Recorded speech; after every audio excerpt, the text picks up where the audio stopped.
Situada na região nordeste do estado de São Paulo, Santa Rosa de Viterbo é uma cidade que combina história, tradição e desenvolvimento. O município faz parte da microrregião de Ribeirão Preto e está estrategicamente localizado a pouco mais de 300 quilômetros da capital paulista. Com uma área total de aproximadamente 288 km², Santa Rosa de Viterbo é conhecida por sua paisagem natural exuberante, onde planícies e morros se encontram, proporcionando um clima agradável durante a maior parte do ano. O Rio Pardo, que corta a região, é um dos principais recursos naturais e parte fundamental do ecossistema local. No setor econômico, a cidade destaca-se pela força da agroindústria, com plantações extensas de cana-de-açúcar. Recentemente, o setor de serviços também tem ganhado impulso, gerando novas oportunidades e atraindo investimentos. A instalação de pequenas e médias empresas tem contribuído para o aumento da renda per capita e fortalecimento da economia local. Santa Rosa de Viterbo se orgulha de ser uma cidade que preserva suas tradições culturais e religiosas, fortalecendo a cultura sertaneja e a hospitalidade, característica do povo santarrosense. Em 2007, a professora Maria Estela Bellavenuto Esteves, movida pela paixão em compartilhar a história de Santa Rosa de Viterbo com seus alunos, deu início a um projeto ambicioso: escrever um livro sobre a trajetória do município. Motivada pela curiosidade e pelo desejo de preservar a memória local, Maria Estela contou com o apoio e parceria do seu esposo, Edmar Tarella Esteves. Juntos, realizaram uma pesquisa profunda e minuciosa, desbravando os arquivos e as histórias da cidade. O fruto desse trabalho incansável foi o lançamento do livro Santa Rosa de Viterbo e Ara do Rio Pardo, uma obra que se tornou um marco na preservação da história santarrosense. Este registro não apenas resgata memórias, mas também fortalece a identidade de um povo que, com orgulho, continua a escrever a sua própria história.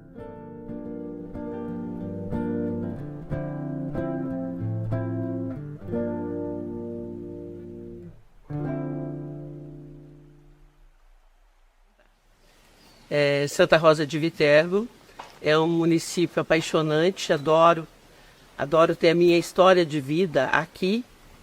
Aqui eu nasci, aqui eu me criei, vivi minha infância, minha adolescência, depois eu fui embora e retornei para cuidar das minhas filhas. Fiz questão de cuidar das minhas filhas aqui e que elas também tivessem esse envolvimento com Santa Rosa de Viterbo. Eu me chamo Maria Estela Bellavenuto Esteves. Maria eu herdei de minha avó materna, Maria Andretta Ribeiro Vilela. Estela de minha mãe. Bellavenuto de meu pai, família de imigrantes italianos. E Esteves do meu marido Edmar. Eu sou professora do ensino fundamental, então passei e infelizmente eu conhecia pouco sobre a história do município, mas eu tenho que ministrar, é uma matéria, né? Tem então de proximidade do 4 de setembro, a gente teria que falar um pouco sobre o município. E eu tinha alguns jornais, recortes, mas não era suficiente, não era o material apropriado para fazer uma pesquisa.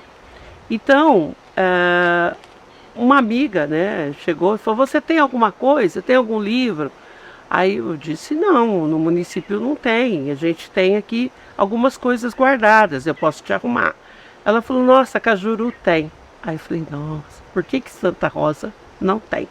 Aí procurei alguns historiadores, o Romeu tinha lançado um livro, mas não era em ordem cronológica. Então eu procurei alguns jornalistas para que eles escrevessem, né, sobre o município de Santa Rosa de Viterbo de uma forma cronológica. Eles não demonstraram interesse, aí eu resolvi, então, fazer uma apostila para uso pessoal. E aí eu comecei a pesquisa, né? E eu fiquei surpresa, porque a história que eu conhecia era a história de São Paulo, história do Brasil, mas para mim, índio era uma coisa que tinha bem longe. Aí, de repente, descobri, a primeira novidade foi que aqui, né, no Rio Pardo, havia os índios caiapós. Aí eu fui ler sobre os índios caiapós e realmente fui pesquisar e isso era verdadeiro. Então a primeira descoberta foi essa. Eu estou lá quietinho no computador, indo devagar. E também a história que a gente conhece do município é a história de Saxica, que é a história religiosa, da troca de imagens, e do Conde Francisco Matarazzo Júnior e Amália. Ele, para mim, ele que tinha feito a Amália. Aí eu comecei a pesquisa. Aí achei interessante porque eu comecei a pesquisar bem antes e né, descobri que Santa Rosa tinha pertencido a São Simão. Eu não sabia. Ah, mas não, eu não sabia. Então Santa Rosa para mim sempre foi Santa Rosa de Viterbo. Então Santa Rosa, lá em 1800, aí vem a história que eu fui descobrindo. Então tinha a ver com as Sesmarias. Por que Sesmaria? Porque na verdade Simão da Silva era um sesmeiro que fundou São Simão. Santa Rosa era uma vila, pertencia a São Simão. E aí vem a história do município, da cidade de Santa Rosa e a história do município, que são totalmente diferentes. A história religiosa é a história do povoado. Então realmente tem o pouso da Saxica, que vai ser onde? Ali ao lado do córrego Lagoa. Porque antigamente você não tinha água encanada, não tinha luz, não tinha nada. Então você iria construir algo, você tinha que construir ao lado de uma água. Então Saxica era dona, era o casal Feliciano, eles eram donos de uma fazenda. Então Santa Rosa de Viterbo ainda é casas todas espalhadas. E aí Saxica tem esse pouso ali perto do córrego Lagoa. Só que em 1890, não lembro, mas é ali, por meados de 1893, 97, chega na região Henrique Santos Dumont e vai comprar as terras, compra a fazenda, é um monte de fazenda. Aí ele compra esse conglomerado de fazenda e forma, acede a Fazenda Bela Vista e ele forma a Fazenda Amália. O que é interessante dessa história, que é aí que começa a complicar a minha vida, porque esse Henrique Santos Dumont eu nunca tinha ouvido falar. E já tinha ouvido falar do Alberto Santos Dumont. E vou pesquisar sobre o Henrique, né? E o Henrique, uma hora ele era Henrique Dumont, outra hora ele era Henrique Santos Dumont. Uma hora Henrique Santos Dumont era irmão de Alberto, uma hora Henrique Santos Dumont era pai, isso tudo na internet. E aí eu comecei a me confundir inteirinha, né? E foi aí que neste momento em que eu chamei o Edmar. Edmar, por favor, ele estava lá quietinho na sala, assistindo TV. O que foi? Me ajuda, porque eu não estou mais sabendo. Quem que é esse Henrique, caramba? Quem é esse homem? E Santa Rosa até hoje não tem nada. Não sabe que esse homem. Santa Rosa, assim, quem vai estudar história se depara com isso. Henrique Santos Dumont não tem nada em Santa Rosa de Viterbo, né? Ele não existe. Quem existe é o Henrique Dumont, que é o pai dele. É que nem a Estela disse, né? Ela queria mesmo era fazer uma apostila lá para ela usar na sala de aula. E eu, quietinho lá na minha sala de casa, querendo assistir filme. E ela me chama para participar, porque ela não estava entendendo a história. Como vocês viram, né? E aí eu entrei de cabeça nisso e fui atrás. Fui buscar o que ligava os fatos. Porque existe vácuos na história, né? a gente lia a história, via que a Sachica, lá em 1848, chegou aqui, 1850, meados do século XIX, e ficou aí até fazer os terços dela, né, fazendo os terços naquele povoado ali, que não tinha o nome de Santa Rosa ainda, onde passavam os tropeiros, e formou o local, a Rua do Comércio, que foi o local inicial da cidade. No caso, na época, 1880, né? Tinha os terços dela e passavam ali os tropeiros indo para São Simão, Cravinhos, Ribeirão Preto, tudo de carro de boi, ou a cavalo, ou mulas, enfim. E a partir de 1880 começou-se a haver um certo movimentação ali. E culminou com a chegada da estrada de ferro. Mas por que a estrada de ferro estava ali? É isso que a gente foi entender. E eu parti para a busca da história das ferrovias, né? E de certa forma a gente achou o porquê da gente estar aqui em Santa Rosa de Viterbo, como poderíamos estar em outro local. Minha família veio, minha família dos meus avós maternos vieram de Cajuru, Sampaio Moreira. A família da Estela veio de Dumont, quer dizer, são imigrantes italianos. E a gente, quer dizer, nós estamos aqui por algum motivo e eles vieram para cá. Que aí ele veio pesquisar e ele, né, como ele sempre gostou de história, e aí ele começou a falar, nossa, mas nem eu sabia. Aí, mas nem eu sabia, mas nem eu sabia. Aí ele se interessa e nós dois começamos a pesquisar junto.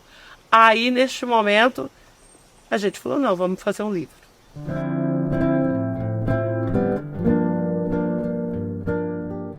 A primeira descoberta importante com o início da pesquisa foi a informação de que as margens do Rio Pardo, muito antes de Santa Rosa ser formada, era habitada por indígenas caiapós, hoje espalhados pelo norte do estado do Mato Grosso, às margens do rio Xingu e no sul do estado do Pará.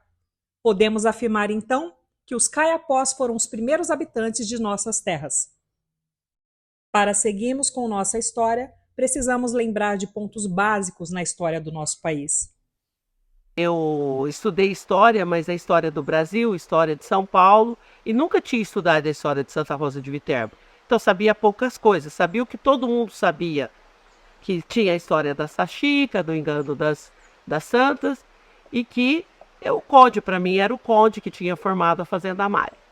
Resolvi fazer uma pesquisa, comecei, a ideia era descobrir por que Santa Rosa existe, por que ela é Santa Rosa de Viterbo, o que aconteceu, né? E comecei desde a história. Então fui colocando em ordem cronológica os acontecimentos. 1500, fui pesquisando, 1500, descobrimento do Brasil.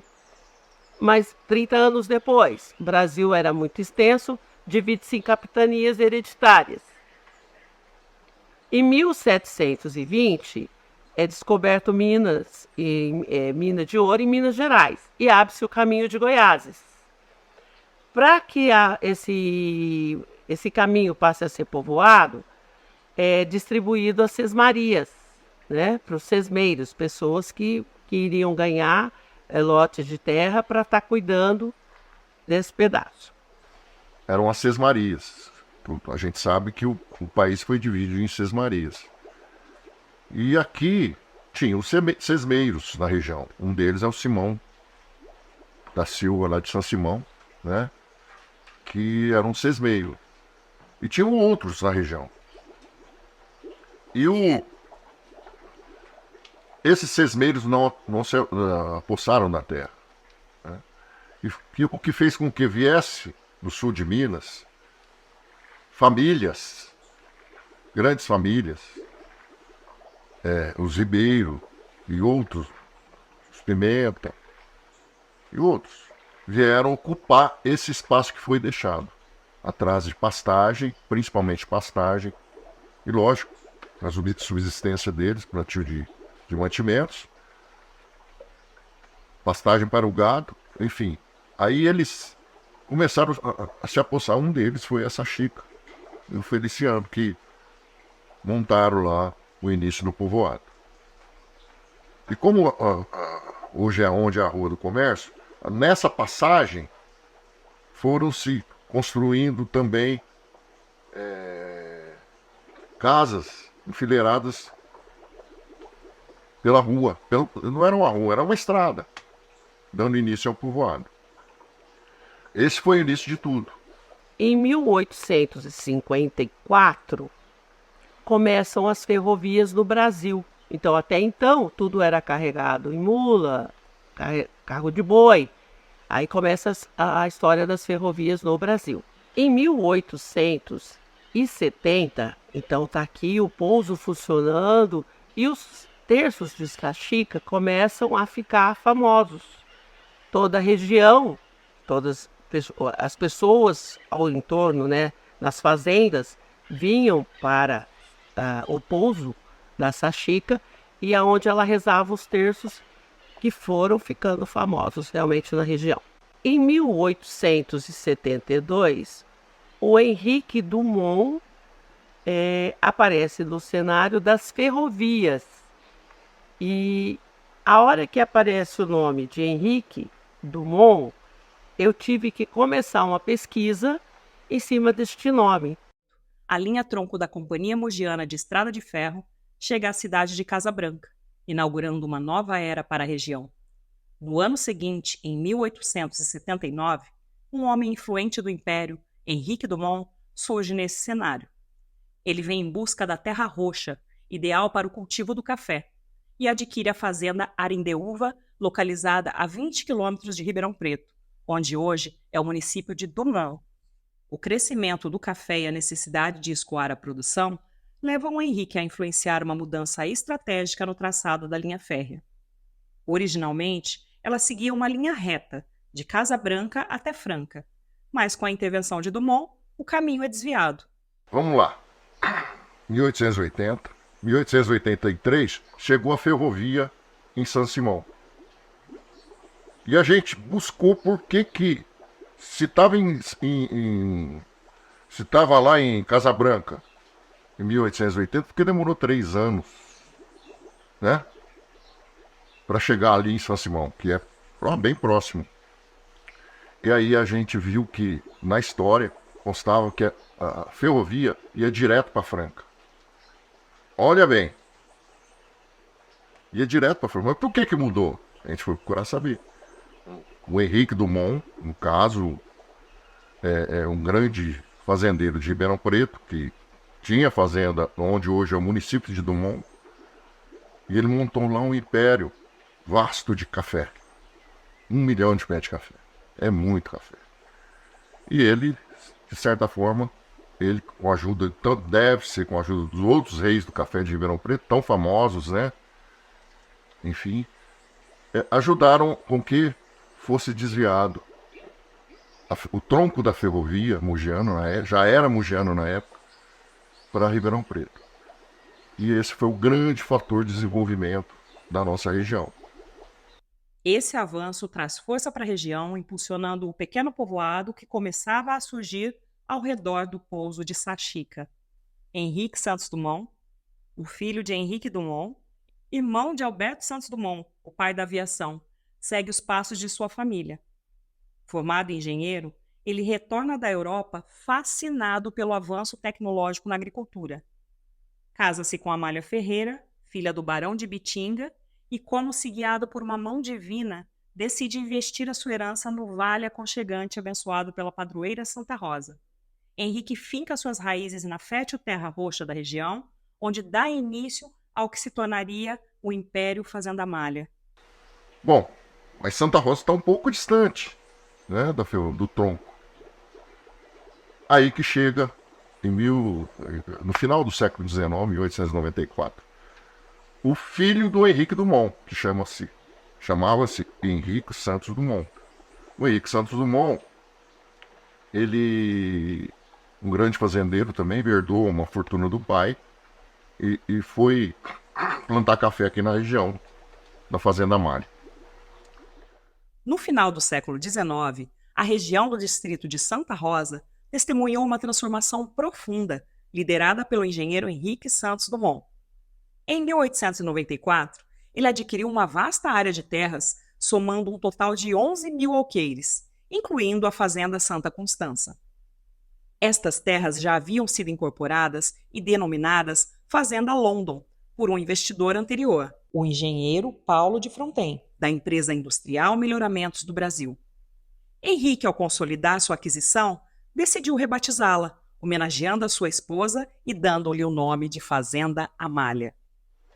A questão da Fazenda London, realmente ela existiu, era uma fazenda que já existia com o Cunha Bueno. O Cunha Bueno foi um dos proprietários aqui da Fazenda Bela Vista, que junto com que foi vendido para Melhoramentos Industrial, o que é o Paulo de Fronten, um grande empresário. E ele uniu essas duas fazendas, Fazenda London e Bela Vista, depois adquiriu, no caso, a Fazenda Santa Constância.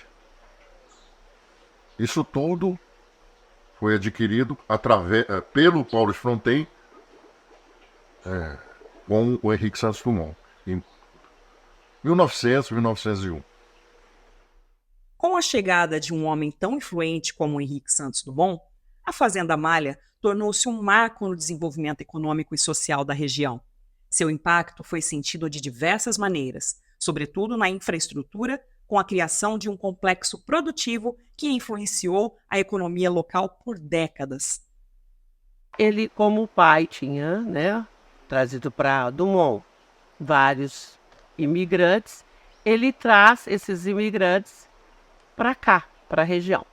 A minha família, inclusive, foi uma. Os Belavenutos chegaram, segundo o relato do meu pai, para trabalhar com o Dumont, lá na Fazenda Dumont.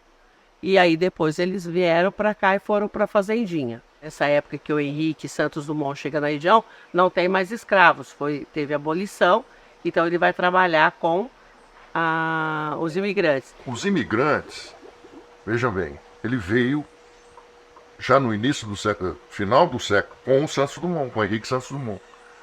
Eles vieram com eles.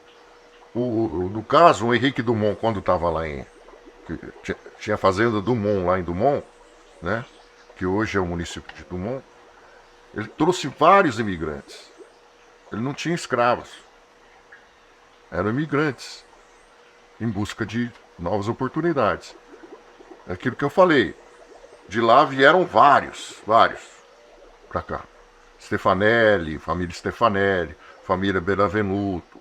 Lógico, muitas outras famílias vieram através do Henrique Santos Dumont. E esse pessoal começou a ocupar. No caso, por exemplo, eu vou dar exemplo da minha família, a Titarelli. Eles vieram, trabalharam com o Henrique Santos Dumont, mas se estabeleceram no povoado. E começaram a buscar novas oportunidades, comprar propriedades, e produzir. E onde é hoje, ali o Morumbi, Alto do Morumbi, Meus avós produziam desde arroz, milho, e também tinha uma máquina de arroz, Quer dizer, faziam de tudo ali, subsistência, e produziam café, enfim. E o pessoal que se estabeleceu nas colônias, esse pessoal viveu na Fazenda Amália até meados da década de 60 do século passado, E esse pessoal, na maioria italianos, maioria que eu digo 60%, 80% eram italianos, E eles produziam lá na Fazenda Amália, nessas colônias, ele tinha o fundo de casa era vasto, 1 hectare, 2 hectares, ele tinha a vaca deles, eles tinham galinha, tinham tudo de tudo, e tinha subsistência. E eles passaram a comprar, através desse dinheiro, vamos dizer que, entre as que sobrava, né? Comprar casa, terreno e construir em Santa Rosa um local para que futuramente poderiam ocupar. O que aconteceu? Os imigrantes, a força dos imigrantes no povoado é grande. Tanto que eles fazem na Igreja Santo Antônio, é feita pelos imigrantes. O Grêmio Recreativo é feito pelos imigrantes. A Igreja da Matriz, que é outra história muito interessante, né? Porque era uma igrejinha e naquela época não havia cemitério, se enterrava na igreja, no terreno da igreja. Então ali onde é aquela fonte para cima da capela era um cemitério. O cemitério de Santa Rosa era ali. São isso aí. Eles construíram a capela, a matriz, na frente da capelinha. Né? Tanto que a capelinha não foi desmontada. Onde era a capelinha, hoje é a sacristia. Essa história religiosa, né? Faz a parte aí. Pelas fotos, que inclusive tem no livro, dá para ver que ela foi incorporada e não desmanchada. Tá?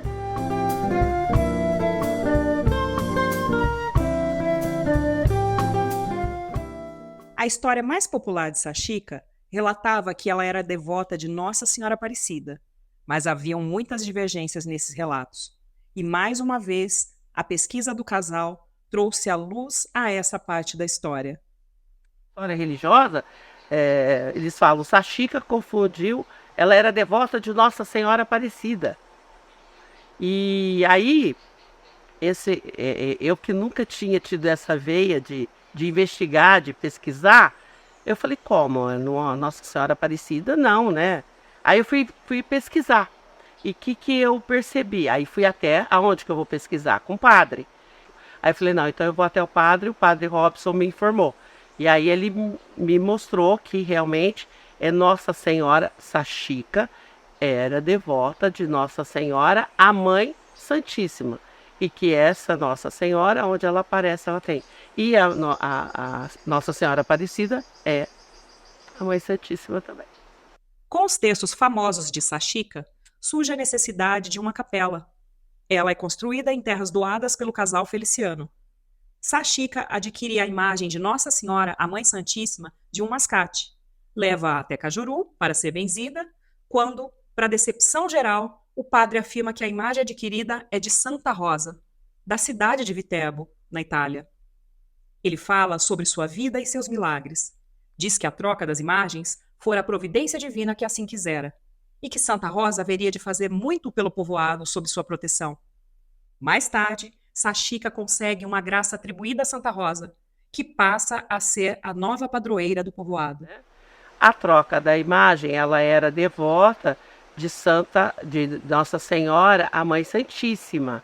Aí vem o mascate, que naquela época eram os mascates que vendiam essas coisas, trouxe a imagem, mas trouxe uma imagem errada. A imagem que a Sachica recebe é a da Santa Rosa de Viterbo. Mas ela faz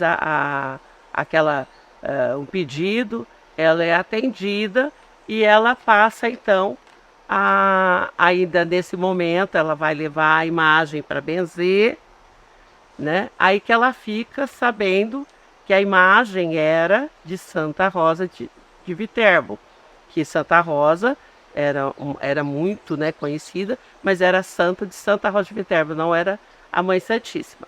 Mas como ela tinha conseguido a graça, ela volta e ela doa terras para a igreja, ali em volta da matriz. Em 1909, Dom Alberto assume como primeiro bispo diocesano e já em abril cria sua primeira paróquia, a da Vila de Santa Rosa.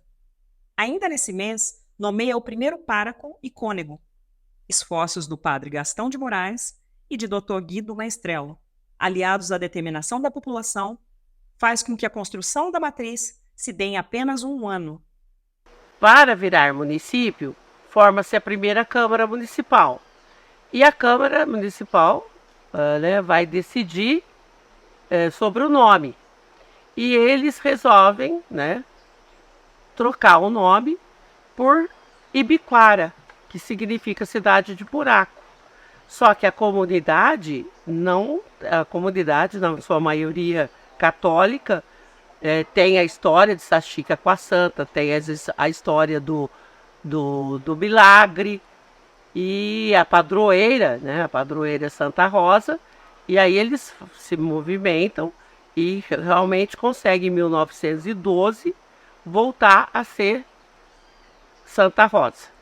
Né? Fica depois um tempão Santa Rosa, só que aí lá na frente vai ter problema, porque não pode duas cidades com o mesmo nome, e tem uma Santa Rosa já no sul, que é mais velha, e pela lei a cidade mais velha mantinha o nome, e aí eles mudam novamente, né, por Icaturama, cidade de Água Boa.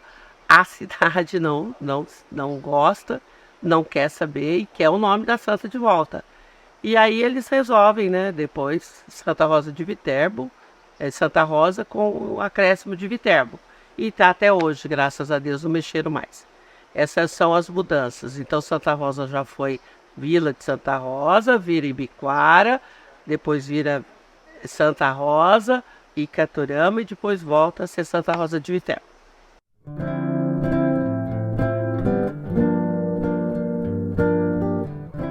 Visionário, Henrique Santos Dumont foi um dos precursores no desenvolvimento da malha ferroviária da região. Em 1908, ele construiu um ramal ferroviário particular que passava por Santa Rosa e tinha como destino final a Fazenda Malha. Esse ramal não era apenas uma linha de transporte qualquer, mas um elo fundamental para escoar a produção agrícola. Em 1909, Henrique Santos Dumont deu início à construção da estação de Santa Rosa, que foi inaugurada em 1910, já sob o comando da Mogiana. Não satisfeito apenas com o avanço ferroviário, em 1909, Henrique Santos Dumont decidiu aproveitar o potencial hídrico da região. Ele construiu a usina hidrelétrica Itaipava. Localizada no Rio Pardo, a usina foi projetada para gerar eletricidade que alimentaria a Fazenda Malha, tornando-a uma das mais modernas e autossuficientes propriedades da época. O Henrique Santos Dumont, quando veio, ele veio para plantar café e já começou a cana de açúcar. E montou aqui uma usina que ele pôs o nome de Usina Dumont. E começou a produzir açúcar e, lógico, o café. O café não tem aptidão para plantio aqui na nossa região. Por quê? É uma região de baixa altitude. É 400 metros, a maior parte. 400 metros de altitude. E o café se dá bem acima de 550, 600 metros. Então, com o tempo, a geada foi matando esses pés de café e ele foi gradativamente substituído pela cana-de-açúcar. Então, começou-se aí, primeiro, com a usina Dumont produzindo açúcar. Tinha o café, que era transportado para outros locais para exportação. Para a gente saber a importância, né, fazer com que a gente exacerbe essa questão do Henrique Santos Dumont, né, que foi um dos grandes responsáveis pelo estabelecer o município de Santa Rosa de Viterbo em 1910, com a chegada dele em 1894. É pouco tempo, 1910, né? Ali ele construiu a usina Itaipava, construiu a ponte de ferro, construiu o ramal, enfim. O ramal que chegava até a Fazenda Malha no início, depois foi até Cajuru. Itaipava veio de encontro, né, já no início do século XX, né, e continua igual até hoje. Né? Apenas e exclusivamente para fornecer energia para a Fazenda Malha. Você imagina o que era a Fazenda Malha naquela época. Já era grande. Então, lógico, modernizou alguns equipamentos e melhorou, enfim. Mas, no caso da usina Itaipava, foi muito importante. Ela fornecia, no começo, fornecia energia para Santa Rosa. Tanto é que na grande enchente de 29, que foi uma das maiores, se não a maior, A maior enchente, ela paralisou Santa Rosa. E o município já começa a se destacar, ele passa a ser distrito de paz, né? Logo depois ele vira vila, para depois, em 1910, ele conseguiu virar município e se separar de São Simão. O município cresce e já conta com quase 700 habitantes na cidade. Ele se desmembra de São Simão, baseado em lei, em dezembro de 1910. O esforço foi grande desse grande empreendedor, Henrique Santos Dumont, que foi fundado o município de Santa Rosa de Viterbo. A primeira Câmara, já de início, né, elegeram, era uma eleição entre os pares, Santa Rosa tinha poucos habitantes, mas estabeleceu-se que o Dr. Guido Maestreto, que era o gerente da Fazenda Maior, seria o prefeito. Em 12 de março de 1910, instala-se a primeira Câmara Municipal, composta por Álvaro R. Cordeiro, João Garcia Duarte, Dr. Guido Maestrello, Manuel José da Silveira, Augustinho José de Oliveira Costa e José Sintra. Henrique Santos Dumont faz representar sua força política através do seu administrador, gerente da Fazenda Malha, o italiano Dr. Guido Maestrello. Ele é eleito vereador e aclamado primeiro prefeito. Ainda em 1910, surge a primeira escola estadual, dirigida pelo professor Lindolfo Solano Pereira, Grupo Escolar de Santa Rosa, que funciona por algum tempo no sobrado do Lago da Matriz. Olha bem, o tanto que Santa Rosa cresceu. De 1894, passou-se a vila no começo do século XX, depois a município, em 1910. Isso foi um grande fator de desenvolvimento, foi rápido, né? E o Henrique Santos Dumont viveu aqui, de certa forma, porque ele morava em São Paulo, mas ele influenciou aqui até 1920. Foi quando foi vendida a Fazenda Malha para 3 grandes empreiteiros, que é outro vácuo na história, de 1920 a 1930. Essa década, a gente não conseguia ligar. Ele vendeu, e aí? O que aconteceu? A malha acabou? Não, a malha não acabou.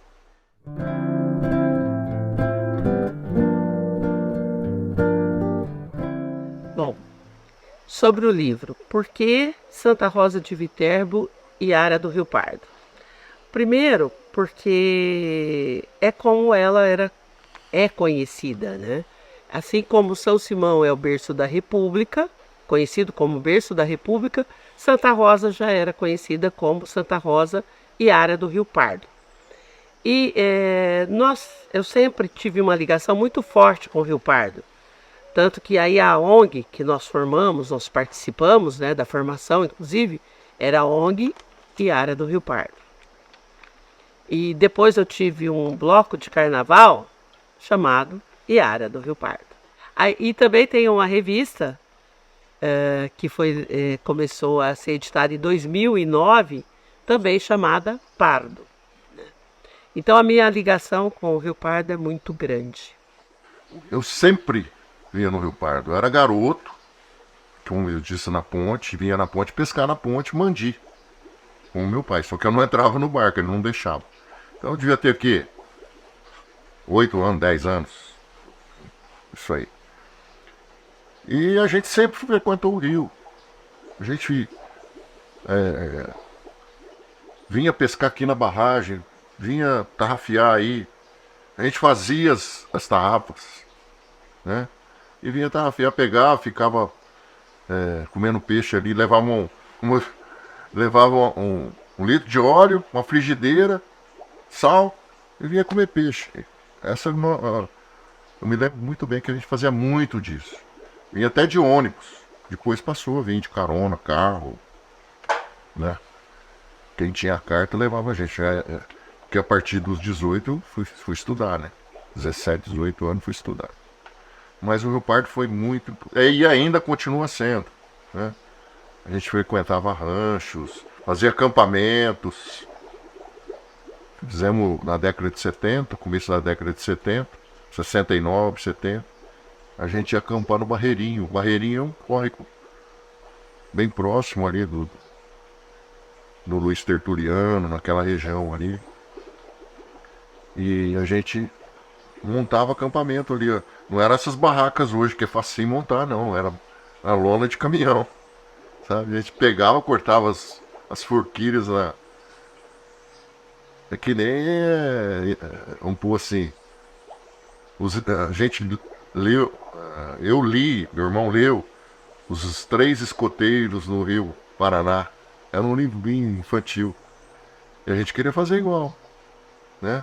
Ah, vamos, pegamos um caminhão de leite, que fazia todo o roteiro, parava em determinado lugar, ia a pé até a barranca do rio, lá na foz do Barreirinho, e acampar. Fizemos isso 3 anos seguidos. Quer dizer, o rio é nosso porto seguro, né? A gente... E foi onde a gente foi frequentando ranchos, até surgiu a oportunidade aqui na década de 80 de ter esse rancho aqui. Aqui nós éramos os amigos, né? Também, que resolveram se juntar. Aqui era de um pescador, ele vivia, só que aí houve enchente, ele perdeu tudo, e ele ficou, a mulher não quis mais ficar, e ele resolveu vender. Mas a nossa ligação é essa, com o Pardo sempre foi sempre para preservar, né? Acorda capivara, a gente era da turma de acordar capivara. E realmente a natureza, esse envolvimento com o Pardo, como eu disse para você, que eram os ranchos, né? Só que, e aí veio a vontade de repente, defender o Rio Pardo. Aí nós fundamos a ONG Iara do Rio Pardo, e para defender, né, a comunidade ribeirinha, que a gente achou sempre importante que o homem aprendesse a lidar com a natureza e não que se proibisse. Então o Edmar, ele participava, ele era agrônomo, né, aposentou agora, da Casa da Agricultura, então ele fazia muitos programas relacionados ao meio ambiente, tanto que Santa Rosa realmente recebeu o primeiro prêmio, mas o meio ambiente não é de uma gestão, o meio ambiente é da cidade, é de todas as gestões. O dia que o pessoal entender isso, Santa Rosa vai voltar a ser a primeira novamente, né? Porque todos têm que fazer, e todo mundo tem que fazer a sua parte. O meio ambiente é importantíssimo. A gente sempre esteve envolvido com esses programas relacionados ao meio ambiente. Olha, a ponte foi construída exclusivamente para passar trem. Tá? Passar vagão de trem. Não tinha, ali só tinha os trilhos, não tinha o assoalho. Só passava trem. E como só passava trem, não tinha ponte aqui. Tinha algumas balsas que era exclusivamente dos Matarazzo, né? E tinha essa balsa ali um pouquinho para cima da ponte. Eu lembro disso porque meu pai me contou. Tá? E ele falou que nesse transporte de carros tinha esse caminhão de mudança. E houve esse acidente, né, essa tragédia que abalou Santa Rosa. Em 1912, a nossa famosa ponte de ferro foi construída para unir os municípios de Ibiquara e Cajuru, permitindo a passagem de trens que transportavam passageiros e a produção de café e cana da região. Posteriormente, veículos começaram a atravessar o rio por meio de um sistema de balsa. Em 1954, ocorreu um trágico desastre durante a travessia do Rio Pardo, entre Santa Rosa e Cajuru. 5 membros de uma mesma família perderam a vida. Apenas uma criança sobreviveu, flutuando sentada em uma mesa até ser resgatada por um pescador. Esse acidente levou à decisão de assoalhar a ponte para permitir a passagem segura de carros. Então, esse acidente que aconteceu na travessia da balsa do Rio Pardo, ele teve um impacto muito grande, não apenas na história da cidade, mas também na minha família, porque eram membros da minha família, né, que estavam envolvidos nesse acidente. Quando o caminhão chegou no Rio Pardo, que é uma coisa que o meu avô conta, a balsa ainda não estava do lado de cá, né, do rio para poder atravessar. E aí, por algum motivo que nós não sabemos, o caminhão acabou descendo e entrando no Rio Pardo. E aí se deu início à tragédia, né? Minha tia Maria, que estava grávida, a Antônia, o Sebastião e o Nelson acabaram falecendo, morreram afogados nessa tragédia terrível. E a Cidinha, por uma obra divina, né, essas coisas inexplicáveis da vida, a Cidinha estava brincando em cima de uma mesa de madeira. E aí essa mesa acabou servindo como um bote salva-vidas para ela. Ela foi boiando em cima da mesa até que alguns pescadores a resgataram bem mais para baixo no rio. Os impactos desse acidente, não só na minha família, mas também na cidade como um todo, meu avô sempre contava, sabe? Que o velório da família foi uma comoção social muito grande, parou a pacata Santa Rosa, né? Todo mundo foi. Meu avô também falava que precisou acontecer essa tragédia para que o poder público tomasse alguma medida para deixar essa travessia do rio mais segura, né? E aí o que se sabe é que o poder público utilizou a estrutura da ponte que passavam os trens, colocou um assoalho para passarem os veículos, os carros, e aí a balsa foi encerrada ali, o trabalho da balsa. O Rio Pardo em si, eu acho que ele era mais obstáculo do que propriamente um lugar para se estabelecer uma cidade, né? Tem São José do Rio Pardo, que é bem quase na nascente. Então, depois tem Poços de Caldas, tem outros municípios para cima.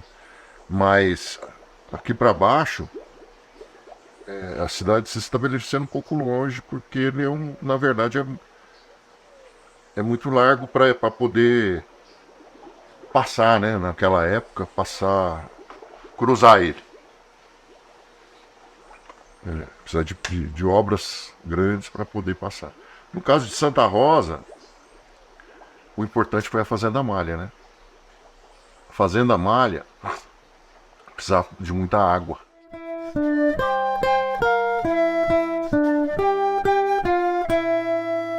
Em 1920, a Fazenda Malha possui uma usina de açúcar e destilaria de álcool, dotadas de oficina mecânica, usina hidrelétrica e uma ferrovia interna. Nesta época, o município de Santa Rosa ainda depende política e economicamente da Fazenda Malha. Em 1920, o Henrique Santos Dumont morre e a fazenda vai ser vendida. É um patrimônio muito grande, um patrimônio muito alto, e tanto que 3 grandes empresários da época se juntam para comprar. E nasce a sociedade. Quem são eles? O Schmidt de Ribeirão Preto, o comendador Siciliano de São Paulo e o Conde Francisco Matarazzo. E só que eles se desentendem, não dá muito certo essa sociedade. E o Schmidt é que começa a comandar, o Dr. Guido ainda fica, né? Então, em 1920 acontece a sociedade. Até 1925 fica o Dr. Guido Maestrello no município e é trocado pelo Mário Carneiro da Cunha, que chega para gerenciar a Fazenda Malha. A hora que ele chega, ele já se torna vereador e no ano seguinte ele já é eleito prefeito do município. Em 1920 acontece também um fato que marcou a história, a história com a morte do Hermelino Matarazzo. O Hermelino Matarazzo tinha sido preparado pelo pai para poder dar continuidade, né, ao conglomerado aí dos Matarazzos. Eles tinham, todos os municípios tinham uma empresa do Matarazzo. E só que ele morre, em 1920 ele morre. E quem vai entrar no cenário é o Júnior, que aí vem a confusão também, né? Que é Henrique Santos Dumont, Conde Francisco Matarazzo Júnior. Mas o Júnior vem conhecer a Malha, a fazenda do pai que ele tinha comprado, e ele se apaixona por Santa Rosa. Aí começa a história dele com a Malha. Em 1931, ele compra a parte dos outros 2 sócios. E ele passa a ser dono único, majoritário, único, né? Da Fazenda Malha. No final da década de 20, o conde Francesco transfere a sua terça parte da Sociedade Agrícola Fazenda Malha para o seu filho, Francisco Matarazzo Júnior, que se interessa pela fazenda e toma gosto pelo lugar. Seguiu-se essa linha, nós conseguimos juntar essa história de 1920 a 1930 com a compra da Fazenda Malha por um dos donos. Eram 3. Um deles é o Francesco, o conde Francesco Matarazzo, que foi o empresário do século XX, pai do Francisco, que é o que comprou. Ele comprou a Fazenda Malha e transformou isso aqui num grande complexo industrial. O Chiquinho começou a trazer para cá indústrias. Foram várias indústrias. Bicho da Seda, veja bem. Né? É um negócio até interessante, né? O Bicho da Seda, sabe onde é? Perto ali da Santa Rita, ali perto do Saracura, para cima. Aqui para a fazendinha trouxe marmelada, goiabada, trouxe a fábrica de papel, já na década de 40. E trouxe o primeiro fábrica de ácido cítrico na década de 50. Quer dizer, o conde Chiquinho, Francisco Matarazzo, foi muito importante para Santa Rosa no seu desenvolvimento. Em 1940, para vocês terem uma ideia, ele começa começa o desenvolvimento, um outro, né, desenvolvimento de Amália, onde ele constrói escola, hospital, o estádio de futebol, ele constrói o cinema e principalmente faz a fábrica de papel. Santa Rosa continua a vida tranquila e realmente o maior número de pessoas ainda está em Amália. O censo mostra que na área urbana tem 1.700 pessoas e que na área rural tem mais de 7.000 pessoas. Nessa época, o conde adquiriu a fazenda Santa Filomena. Do outro lado do rio, ele incorporou a fazenda Graciosa e a fazenda Cachoeira, além de construir uma ponte flutuante para facilitar o transporte de cana. O conde também realiza aterros para facilitar o acesso à Fazenda Malha. Um desses aterros localiza-se no centro da cidade, na Praça Maria Pia, batizada em homenagem à sua filha caçula. Ali fica a entrada particular da família Matarazzo, que leva até a sede da Fazenda Malha, onde se encontra o majestoso palacete. A Segunda Guerra Mundial foi desencadeada por uma série de eventos inesperados. Apesar dos cenários de incertezas, o conde Francisco Matarazzo Júnior continuou a expandir o seu patrimônio. Durante esse período, ele deu início à construção do prédio da fábrica de conservas da Fazendinha. A produção variava conforme a época do ano e a matéria-prima disponível. Segundo Sebastião Bellavenuto, a grandiosa Fazenda Malha chegou a abrigar 35 colônias.